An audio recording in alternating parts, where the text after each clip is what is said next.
Kita ke informasi lain, memasuki hari ketiga pencarian korban longsor di Kabupaten 50 Kota Sumatera Barat masih dilakukan dan diperkirakan masih ada korban yang tertimbun di dasar jurang bersama kendaraan. Pencarian dilakukan di lokasi jatuhnya sejumlah kendaraan di Nagari Koto Alam, Kecamatan Pangkalan Kota Baru. Diperkirakan ada 9 kendaraan yang dihantam longsor saat sedang melintas di kawasan tersebut. Dan sejauh ini, tim gabungan dari Basarnas, TNI, dan Polri baru menemukan dan mengevakuasi 5 jasad dari dasar jurang sedalam lebih 50 meter tersebut. Pencarian juga dilakukan dengan melibatkan sejumlah anjing pelacak milik Kepolisian Polda Sumatera Barat. Pencarian akan terus dilakukan sampai dipastikan sudah tidak ada korban lagi yang tertimbun. Dan hingga kini diperkirakan jumlah korban dan kendaraan yang dihantam longsor sampai saat ini masih simpang siur.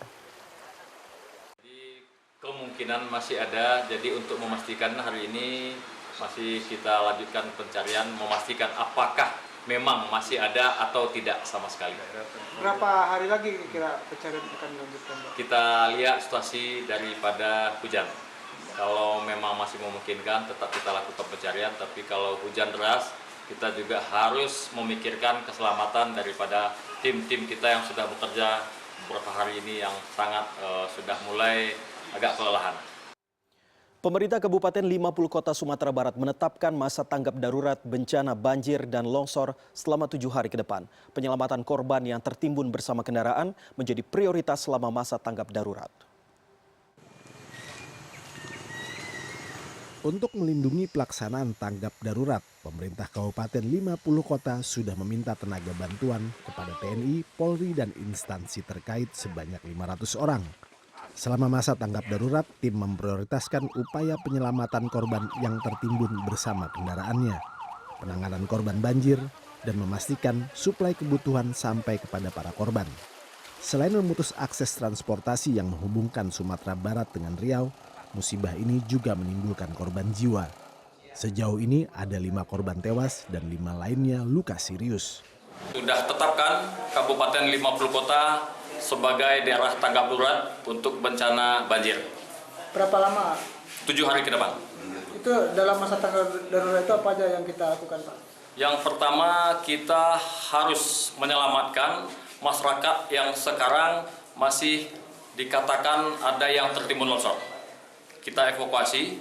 Dan yang kedua, bagaimana kita mempercepat pohon-pohon yang sekarang masih menutupi jalur agar transportasi ini lancar. Dan yang ketiga, kita mohon bantuan tadi tenaga kepada pihak TNI Polri. Ada puluhan titik longsor yang menyebabkan hubungan arus lalu lintas terhambat.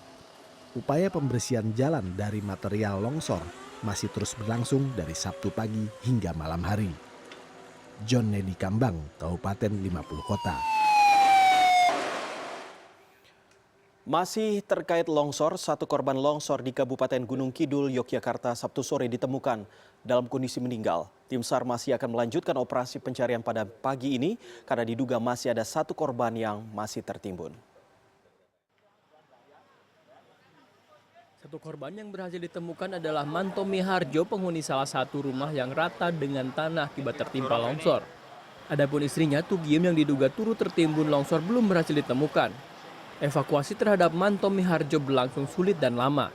Tim SAR gabungan dari BPBD, Basarnas, Polres, dan Kodim Gunung Kidul mengerahkan 3 alat berat untuk mengevakuasi korban. Termasuk ke dalam wilayah Kars Gunung Sewu, longsor di Gunung Kidul memiliki karakter berbeda dengan daerah lainnya. Material longsor bukan berupa tanah melainkan batuan. Jadi memang kesulitannya sangat banyak, Mas, terkait dengan material yang sangat besar sekali.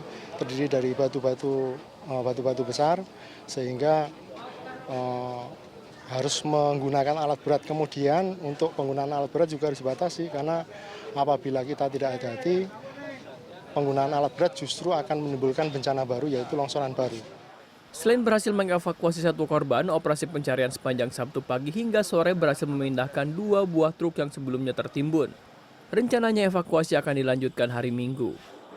Teguh Supriyadi,